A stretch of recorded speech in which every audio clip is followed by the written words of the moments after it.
Sobat Libels, kembali lagi di Libels Smart Radio dengan saya Nadia. Nah teman-teman, gimana nih kabar kalian? Semoga baik-baik aja ya. Nah, jadi di sini kita kedatangan bintang tamu yang spesial nih, yaitu Kak Rifki. Halo. Halo Kak Rifki, apa kabar? Halo. Kabar baik, alhamdulillah. Nah, buat teman-teman yang belum tahu, jadi Kak Rifki itu adalah penerima beasiswa Monbuka Gakusho dari pemerintah Jepang. Nah, Kak Rifki boleh berbincang-bincang nggak sih? Ya, boleh. Ayo. Kita awali dari pertanyaan yang ringan-ringan dulu ya. Siap. Hobi dan kegemaran kakak sehari-hari itu apa sih? Wah, kalau hobi sama kegemaran sih banyak ya. Tapi yang biasa saya lakuin di waktu senggang itu biasanya belajar bahasa Jepang, terus ya main game, main komputer, sama main badminton gitu.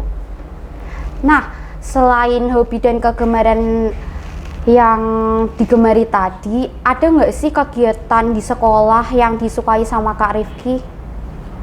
Wah, kalau kegiatan di sekolah sih jadi teringat masa dulu ya waktu saya masih di sini. Dulu waktu di sekolah, saya sebenarnya nggak terlalu banyak mengikuti organisasi sih. Saya cuma mengikuti organisasi OSIS saja. Jadi ya mungkin kegiatan di sekolah cukup monoton, diisi dengan kegiatan belajar mengajar, terus ya main sama temen, dan ya menjalankan proker-proker sekolah gitu aja. Terus cara Kak Rifki membagi waktu antara belajar, mengerjakan tugas, dan berorganisasi itu bagaimana? Wah, gitu kalau saya dulu ya, saya pribadi biasanya waktu pagi gitu, saya bakalan belajar materi-materi yang semalam saya sudah pelajari buat mengingat-ingat kembali. Waktu setelah itu ya siap-siap buat berangkat ke sekolah, dan ya belajar di sekolah sampai sore. Setelah itu biasanya sih ada rapat gitu ya, soalnya saya ikut organisasi, ada rapat biasanya sampai malam. Terus waktu pulang ke rumah, ya kembali mereview materi-materi yang sudah diajarkan di sekolah tadi. Menurut Kak Rifki tuh Libels gimana sih? Libels ya, mungkin kalau di mata orang yang belum kenal Libels, mungkin mereka kiranya Libels itu sekolahnya kecil. Ya emang betul sih. Yes. Terus Libels itu yang saya rasakan selama di sini tuh kekeluargaannya. Kekeluargaannya di sini itu erat banget antar siswa, terus hubungan interaksi antara guru dan muridnya itu sangat kuat, terus sistem pembelajarannya juga sangat bagus, terutama dalam mengembangkan minat dan bakat siswa. Karena ya di sini kan banyak juga ekstrakurikuler gitu, dan organisasinya juga banyak. Ya gitu sih kira-kira kesan-pesannya sama Libels, dan wah kenangannya banyak banget sih, terutama dukungan dari guru-gurunya, terutama waktu menjelang kenaikan kelas dan saat mencari universitas, guru-gurunya sangat mendukung, dan wah banyaklah kegiatannya di sini. Terus pastinya di luar belajar kan ada tekad dan konsisten yang tinggi kan. Ngomong-ngomong soal masa SMA nih, pernah nggak sih kakak cinlok atau nggak merasa nyaman gitu sama seseorang? Masa SMA ya? Yeah. Pernah sih masa SMA saya cinlok. Yang pertama bukan sama teman sekelas sih, sama teman beda kelas gitu. Saya sama dia sama-sama tahu kalau sama-sama suka gitu, tapi beda agama. Jadi nggak lanjut. Gimana ya? Terus masuki kelas 11 sama kelas 12, ya ada sih teman satu sekolahan yang saya sukai, tapi sampai sekarang ya nggak bisa sih, soalnya dia udah punya pacar gitu. Alhamdulillah, kasihan Ya masa banget. saya tikung, ya cukup mewarnai sih, soalnya buat semangat gitu. Buat semangat waktu belajar. Terus pastinya kakak di SMA 15 ini kan ada cita-cita yang tinggi. Apa sih cita-cita kakak awal masuk SMA 15 ini? Waktu awal masuk di SMA 15, itu saya bercita-cita buat bisa ikut banyak kegiatan lomba, terutama lomba komputer dan informatika yang memang saya gemari pada saat itu. Jadi waktu kelas 10 saya ikut Olimpiade Informatika 2 kali, tapi belum dapat juara. Dan waktu kelas 11 sama kelas 12 coba ikut lomba-lomba yang lain, alhamdulillah dapat. Dan setelah itu sih ya biasa sih, kayak melanjutkan cita-cita di bidang IT ya, bidang komputer gitu, karena memang dari dulu saya bercita-cita buat bisa menjadi seorang programmer atau pembuat aplikasi yang mahir. Dan ya saya cita-cita awalnya sih pengen kerja di perusahaan besar macam Google atau Microsoft gitu ya. Ya sampai saat ini masih punya cita-cita itu sih. Terutama nanti mungkin saya bisa kejar di luar negeri. Dan kalau cita-cita jangka panjang, sebenarnya saya pengen untuk mendirikan sebuah perusahaan komputer atau perusahaan teknologi, terutama di bidang biomedis ya. Soalnya saya lumayan mau membantu untuk para disabilitas yang mengalami kecacatan. Jadi mungkin saya bisa membantu dengan membuat bagian tubuh prostetis. Itu sih cita-cita saya sampai saat ini. Target kakak dalam 1 tahun sampai 10 tahun ke depan tuh apa? Wah, target dalam 10 tahun ya lumayan jauh sih. Mulai dari 1 tahun dulu, mungkin 1 tahun ke depan itu saya kan sudah ada di negara lain. Jadi mungkin untuk 1 tahun ke depan saya targetnya cuma menyesuaikan diri sama lingkungan yang baru dan mungkin mempelajari tentang industri-industri IT di negara tujuan saya. Terus mungkin selama masa kuliah saya juga bakal banyak mengikuti organisasi dan mungkin juga mengikuti banyak event-event riset dan lomba-lomba gitu. Terus mungkin untuk setelah lulus kuliah sekitar 5 tahunan lagi, saya berencana untuk bekerja dulu di negara tujuan saya. Dan ya di sana saya ingin bekerja di perusahaan-perusahaan IT yang cukup top lah. Nah, sembari saya bekerja di sana, saya ingin mempelajari lebih banyak ilmu gitu. Jadi ilmu-ilmu yang saya pelajari di sana bisa berguna untuk mendirikan industri sendiri di Indonesia gitu. Dan mungkin kalau 10 tahun mungkin saya udah pulang ke sini ya untuk mengaplikasikan ilmu yang saya dapat di negara lain. Dan setelah saya sampai di sini, rencananya sih saya ingin mendirikan seperti sekolah kejuruan gitu, yang fokusnya itu untuk mencetak talenta-talenta di bidang IT, di bidang komputer lainnya. Dan mungkin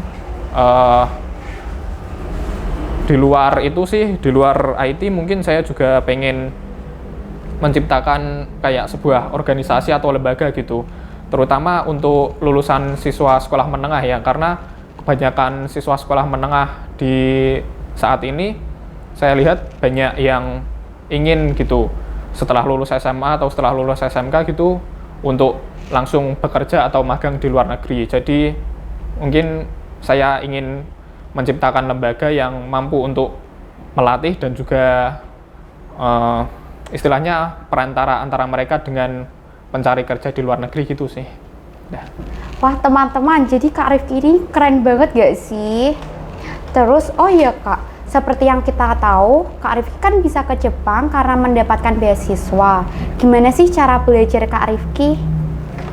Wah, cara belajar ya, mungkin setiap orang beda-beda ya kalau cara belajar. Tapi bagi saya sih, dulu saya sebenarnya sudah tahu beasiswa ini sejak SMP. Jadi mulai SMP saya sebenarnya udah mulai belajar bahasa Jepang gitu.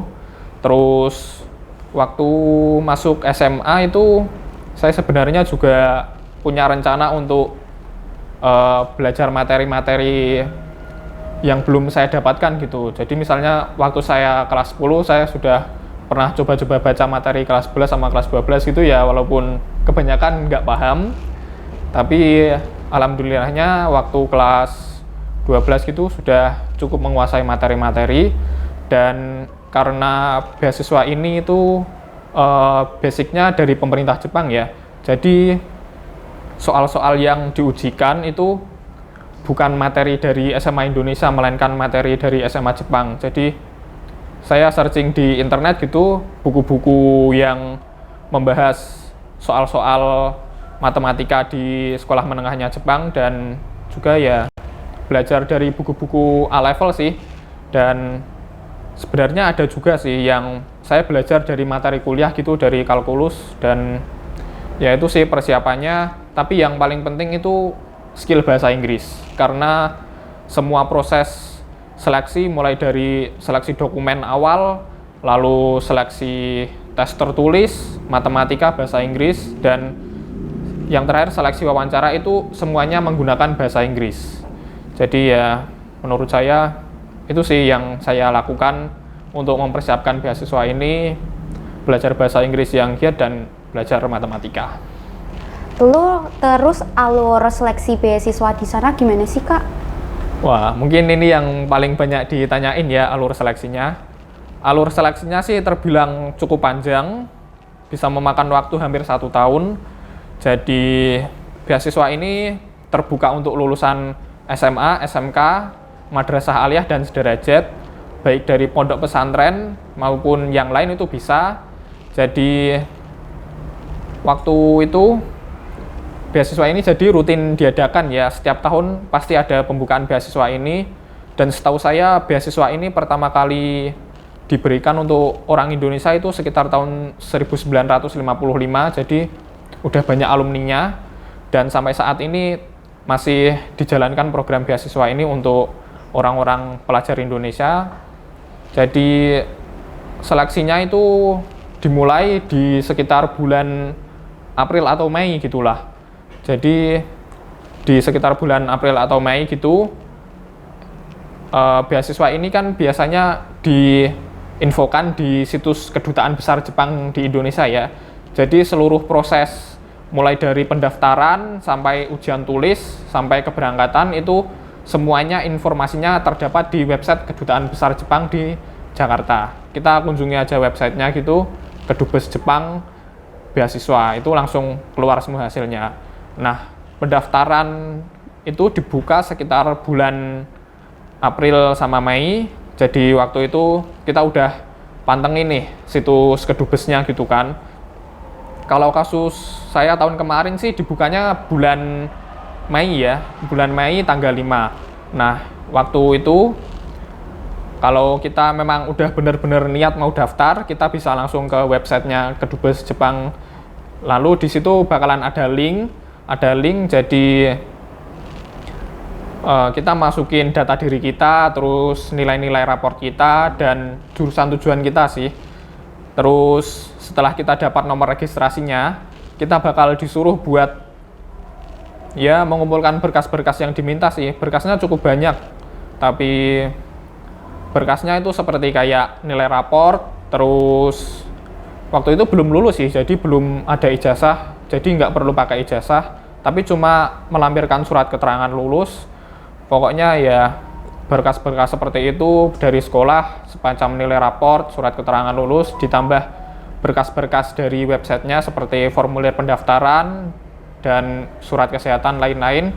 Itu kita atur semua, kita buat semua. Jadi kita diberikan waktu sekitar 12 hari sih, dibukanya tanggal 5 dan tanggal 17 Mei itu berkasnya sudah harus sampai di Kedutaan Besar Jepang di Jakarta. Nah, terus habis itu setelah seleksi berkasnya itu cukup lama sih, sekitar sebulan hampir 2 bulan. Jadi waktu itu pembukaannya di bulan Mei dan pengumumannya itu di bulan Juni, tanggal 27 Juni. Nah, itu sebenarnya beasiswa ini cukup ketat ya, bukan cukup ketat sih, sangat ketat. Soalnya beasiswa ini merupakan beasiswa yang sangat prestis, sangat mewah gitu, terutama untuk pelajar Indonesia yang pengen kuliah di Jepang. Jadi pada tahap awal pendaftaran itu ada sekitar 10.000 peserta yang mendaftar, tapi yang lolos seleksi dokumen itu hanya 140 peserta. Jadi cukup ketat sih. Lalu setelah kita dinyatakan lolos seleksi dokumen, kita lanjut ke tes tulis. Nah, tes tulisnya itu diselenggarakan di 5 kota di Indonesia, ada di Medan, Jakarta, Surabaya, Bali, dan Makassar. Kalau saya waktu itu milihnya di Jakarta sih.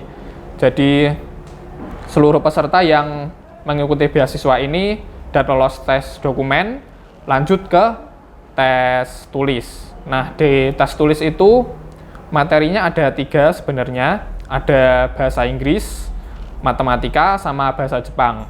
Untuk bahasa Inggris sama matematika, waktu pengerjaannya itu hanya 1 jam. Dan untuk soal bahasa Inggrisnya sih sebenarnya gampang sih ya. Soalnya pilihan ganda gitu. Terus soal matematikanya itu yang menurut saya susah banget, karena soalnya uraian dan soal matematikanya pakai bahasa Inggris. Terus setelah tes bahasa Inggris 1 jam, tes matematika 1 jam, ada tes bahasa Jepang 2 jam. Tapi tes bahasa Jepang ini nggak terlalu menentukan sih.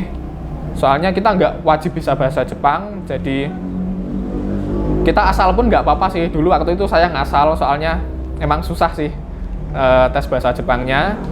Habis itu setelah selesai tes tulis, kita menunggu sekitar 2 minggu untuk mendapatkan pengumuman siapa aja yang lolos tes tulisnya gitu.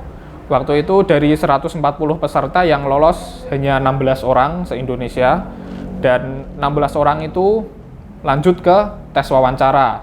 Tes wawancaranya itu hanya diselenggarakan di 1 tempat, yaitu di Kedubes Jepang di Jakarta. Jadi ya 16 orang itu diwawancara secara bergantian. Jadi 1 orang diwawancara 3 orang, 2 orangnya orang Indonesia dan 1 orangnya orang Jepang. Kita wawancaranya agak santai sih, formal tapi santai gitu. Jadi ya nggak terlalu tegang. Wawancaranya sekitar 10 menitan. Kalau bahasa yang dipakai waktu wawancara itu kita bisa milih sih antara bahasa Jepang atau bahasa Inggris. Jadi kalau bagi yang udah bisa bahasa Jepang, sebaiknya pakai bahasa Jepang. Dan kalau yang belum bisa bahasa Jepang, pakai bahasa Inggris nggak apa-apa. Waktu itu saya campur sih bahasanya, ada yang saya jawab pakai bahasa Jepang, ada yang saya jawab pakai bahasa Inggris. Dan setelah selesai wawancara, kita nunggunya cepat sih, cuma 3 hari. 3 hari, pengumuman wawancaranya udah keluar. Dari 16 orang yang diwawancara itu, yang lolos 12 orang. Jadi 4 orangnya sangat disayangkan tidak lolos. Dan setelah seleksi wawancara itu bukan berarti kita langsung lolos ya. Justru ini merupakan seleksi terberat. Setelah seleksi wawancara itu kita disuruh menerjemahkan semua dokumen seperti raport, ijazah, dan yang lain-lainnya gitu untuk dikirimkan ke Jepangnya langsung. Jadi berkas kita akan bersaing dengan seluruh orang di dunia yang mendaftar beasiswa ini. Jadi seleksi dokumen yang kedua ini cukup lama sih, karena ya Kedubes pemerintah Jepang pusatnya itu nggak cuma nyeleksi 1 negara, tapi ratusan negara dan mungkin puluhan ribu pendaftar. Dan waktu itu nunggunya lama sih. Jadi kita lolos wawancara itu tanggal 11 Agustus dan pengumuman lolos seleksi finalnya itu sekitar 26 Desember, jadi hampir 5 bulan nunggu, nggak ada kepastian gitu. Ya waktu nunggu itu deg-degan sih, soalnya kita belum tentu lolos, belum tentu nggak lolos, jadi penuh kebimbangan lah setiap hari. Dan alhamdulillahnya dari Indonesia 12 orang yang lolos wawancara itu lolos semua, lolos seleksi final semua. Dan ini merupakan capaian yang cukup bagus sih, soalnya Indonesia sendiri sudah 4 tahun berturut-turut yang lolos wawancara itu lolos seleksi final semua. Jadi ya prestasinya, tren positifnya masih bisa dipertahankan. Kalau negara lain itu mungkin nggak terlalu banyak sih. Kalau saya dengar dari negara lain itu ada yang lolos wawancara 20, tapi yang lolos finalnya hanya 2 orang, 3 orang gitu. Jadi ya cukup beruntung sih waktu bisa lolos seleksi ini, yang prosesnya lumayan panjang, hampir setahun gitu. Terus kesiapan kakak buat berangkat ke Jepang tuh apa aja sih? Wah, kesiapannya ya. Ini saya soalnya lagi menyiapkan juga ya. Jadi pengumumannya sekitar bulan akhir Desember. Setelah itu kita langsung di-invite ke grup Facebook sama Kedubes. Jadi di grup Facebook itu nanti kita ketemu sama seluruh teman dari Indonesia yang mendaftar beasiswa ini, dan di grup itu ada alumni-alumni yang sudah sukses dari Jepang dan perwakilan dari Duta Besar Indonesia dan juga Duta Besar Jepang. Jadi setiap hari kita dibekali sih, kita diberitahu barang-barang bawaan apa aja yang perlu dipersiapkan, dan juga tentunya kita diberikan kayak ya wejangan-wejangan gitu sih tentang kehidupan di Jepang itu gimana supaya nggak terjadi culture shock gitulah. Dan ya begitu sih, waktu ini masih menanti keberangkatan di sekitar bulan April, jadi ya mengikuti arus saja lah dan menghabiskan saat-saat terakhir di Indonesia gitu. Nah, pertimbangan kakak mengambil beasiswa tersebut itu apa sih? Apakah sesuai dengan cita-cita kakak? Kalau pertimbangan sih mungkin sebenarnya tergantung masing-masing ya. Kalau saya dari dulu memang sudah suka dengan negara Jepang, terutama teknologi dan robotiknya ya, karena menurut saya sangat maju. Dan beasiswa ini sebenarnya bukan cukup sih, sangat dikenal oleh banyak orang, jadi pendaftarnya dan saingannya itu sangat banyak, puluhan ribu pendaftar lah setiap tahunnya. Tapi yang diterima itu mungkin cuma 10, 11, 12, dan ya jadi peluang diterimanya itu cuma 0,1%, dan itu sih yang jadi pertimbangan saya. Dan memang beasiswa ini tuh diburu oleh banyak orang karena fasilitas yang didapatnya itu banyak banget, mulai dari visa, terus tiket pesawat berangkat dan pulangnya, terus biaya hidup setiap bulan itu diberikan sekitar 120.000 yen, atau kalau dirupiahkan mungkin 16 juta. Dan biaya kuliahnya udah gratis dari awal sih, jadi kita full nggak mikirin apa-apa, cuma bayar di paspornya aja. Dan mungkin satu hal yang buat pertimbangan sih, terutama buat yang pengen lulus cepat, beasiswa ini itu kalau kalian daftar beasiswa ini, kalian itu nanti bakalan lulusnya telat 2 tahun. Karena saya lulus di tahun 2022, terus saya berangkatnya di tahun 2023. Nah, di tahun 2023 itu saya nggak langsung kuliah, tapi di sana saya masih harus menjalani 1 tahun sekolah bahasa. Jadi saya udah berangkatnya telat, dan di sana saya belajar bahasa lagi. Jadi nanti saya dengan teman-teman seangkatan saya bakalan telat 2 tahun. Mungkin itu yang bisa jadi pertimbangan, terutama buat yang pengen lulus cepat, beasiswa ini nggak cocok. Nah, terus bagaimana sih Kak tips buat kita yang mau melanjutkan studi ke Jepang? Kalau tipsnya sih mungkin belajar yang giat sih, terutama di mata pelajaran yang diujikan. Kalau mau daftar jurusan IPA ya belajar matematika, fisika, kimia. Kalau daftar jurusan Soshum ya belajar geografi, terus sosiologi, ya gitu-gitu sih. Kalau tipsnya mungkin sedini mungkin bisa cari info sih, soalnya beasiswa ini tuh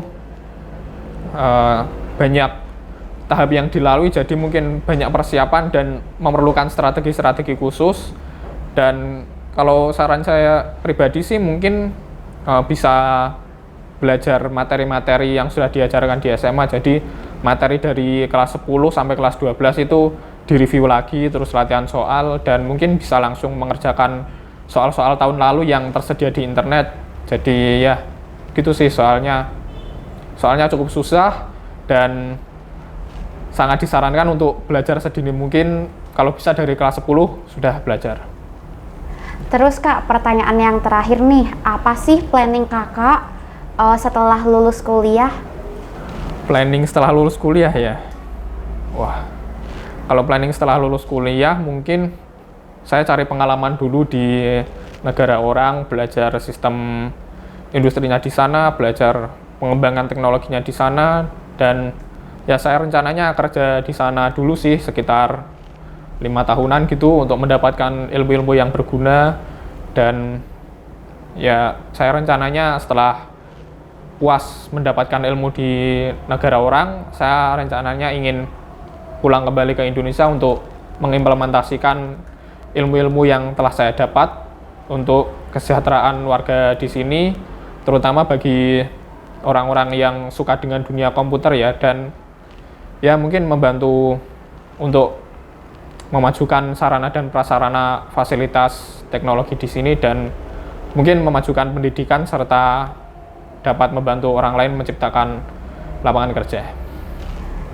Nah, makasih ya Kak udah mau berbincang-bincang. Oke Libel Squad, kita udah banyak berbincang-bincang dengan Kak Rifki nih. Semoga bisa semakin lebih tahu dekat tentang Kak Rifki ya. Semoga podcast kali ini bisa bermanfaat buat kalian semua. Sampai jumpa. Selamat bertemu di lain kesempatan. Dadah. Oke.